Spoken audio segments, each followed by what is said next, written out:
आज हम लोग पढ़ेंगे chapter number 7 aggregate demand and related concept. तो एग्रीगेट डिमांड फर्स्ट टॉपिक है हमारा।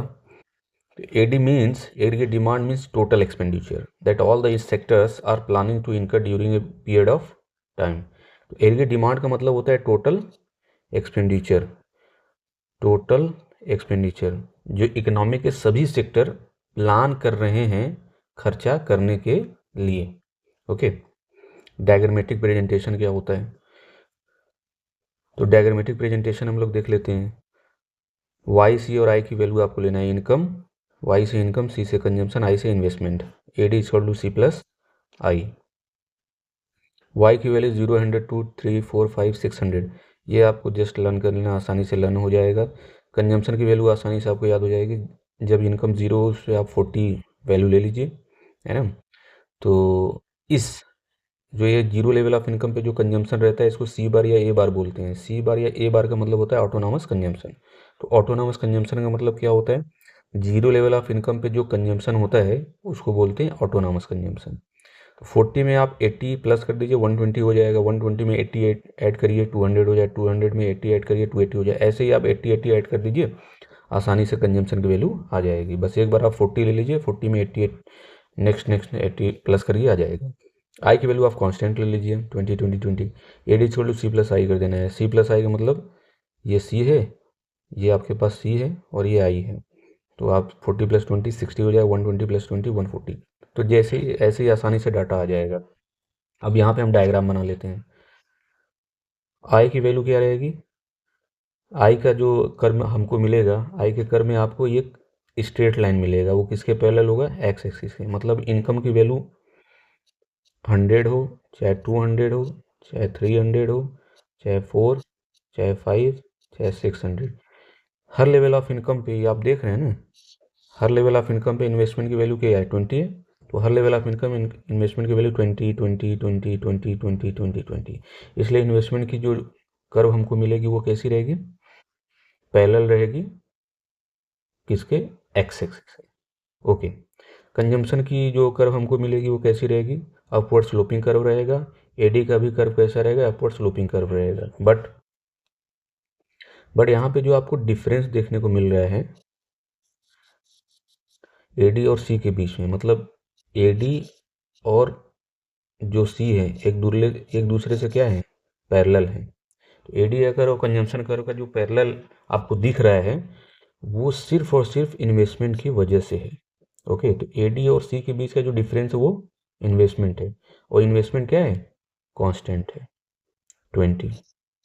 इन्वेस्टमेंट क्या है? कांस्टेंट है। इसी वजह से ये दोनों के बीच में जो गैप है वो सेम है और एक दूसरे के पैरेलल है।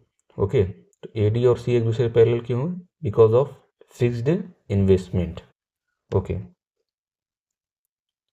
Next concept, components of aggregate demand. Aggregate demand के कंपोनेंट्स क्या होते हैं? 4 कंपोनेंट्स होते हैं।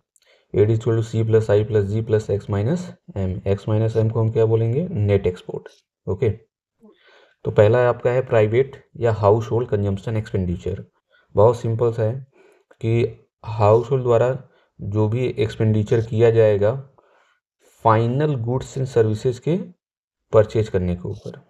ओके, मतलब हाउस होल्ड द्वारा जो भी खर्चा किया जाएगा total final goods and services खरीदने में, उसको क्या बोलेंगे? Private final consumption expenditure. Investment expenditure क्या होता है? सेम आपको लिखना है, बस यहाँ पे फर्म लिख देना है। तो the expenditure made by firm on the purchase of final goods and services. Firm द्वारा जो भी पैसा खर्चा किया जाएगा फाइनल गुड्स एंड सर्विसेज खरीदने के ऊपर, वो क्या हो जाएगा? Investment expenditure. अच्छा, फर्म के लिए फाइनल गुड्स क्या हो सकता है? Capital goods. Okay, government expenditure क्या होता है? The expenditure made by government on consumption goods and capital goods to satisfy the common needs of the country. जब गवर्नमेंट खर्चा करता है कंजम्पशन गुड्स के ऊपर और कैपिटल गुड्स के ऊपर, ताकि वो कंट्री को क्या कर सके? कंट्री के लोगों को सेटिस्फाई कर सके। तो कंजम्पशन गुड्स और कैपिटल गुड्स क्या हो सकते हैं? जैसे कंजम्पशन गुड्स में गवर्नमेंट क्या चीज़ें खरीद सकते हैं? जैसे राशन खरीदती है ताकि लोगों को बांट सके, लॉ एंड ऑर्डर मेंटेन करती है। ओके, और एजुकेशन के ऊपर खर्चा करती है, ये सब सारी चीज़ें एक्सेट्रा। कैपिटल गुड्स में क्या आता है? कैपिटल गुड्स क्या होता है? जैसे गवर्नमेंट क्या बनवा दिया? Road, railway etcetera. Okay. Net export बहुत सिंपल है, it is the difference between export and import of goods and services. Export और इंपोर्ट के बीच का जो डिफरेंस होता है वो नेट एक्सपोर्ट होता है। एक्सपोर्ट क्या होता है? Sale of goods and services to abroad, बाहर देश में जो गुड्स एंड सर्विसेज बेचा जाता है उसको एक्सपोर्ट बोलते हैं। और इंपोर्ट क्या होता है? बाहर देश से जो भी सामान खरीदा जाता है ना, उसको बोलते हैं इंपोर्ट। तो purchase of goods and services from abroad, बाहर देश से सामान खरीदना इंपोर्ट होता है। एग्रीगेट सप्लाई के बारे में हम लोग पढ़ते हैं, डेफिनेशन पढ़ लेते हैं। तो aggregate supply refers to the total supply. Aggregate supply का मतलब total supply, that all the producers of economy are planning to supply. Aggregate supply मतलब टोटल सप्लाई, वही टोटल सप्लाई को इकोनॉमी के सभी प्रोड्यूसर क्या कर रहे हैं? प्लान कर रहे हैं सप्लाई करने के लिए during given period of time, जैसे। तो एग्रीगेट सप्लाई जो होता है वो नेशनल इनकम के बराबर होता है, मतलब AS इक्वल टू वाई होता है। ओके, तो नेशनल इनकम को हम वाई से डिनोट करते हैं। हम आगे आपको देखने को भी मिलेगा, दिखाएंगे आपको। तो डायग्रामेटिक प्रेजेंटेशन देख लेते हैं। ये वाई की वैल्यू सेम एट इज रहेगी जैसे एडी में रहता है, कंजम्पशन की सेम एट इज वैल्यू रहेगी जैसे आपने उसमें एडी में देखा हुआ है। सेविंग कैसे निकलेगा?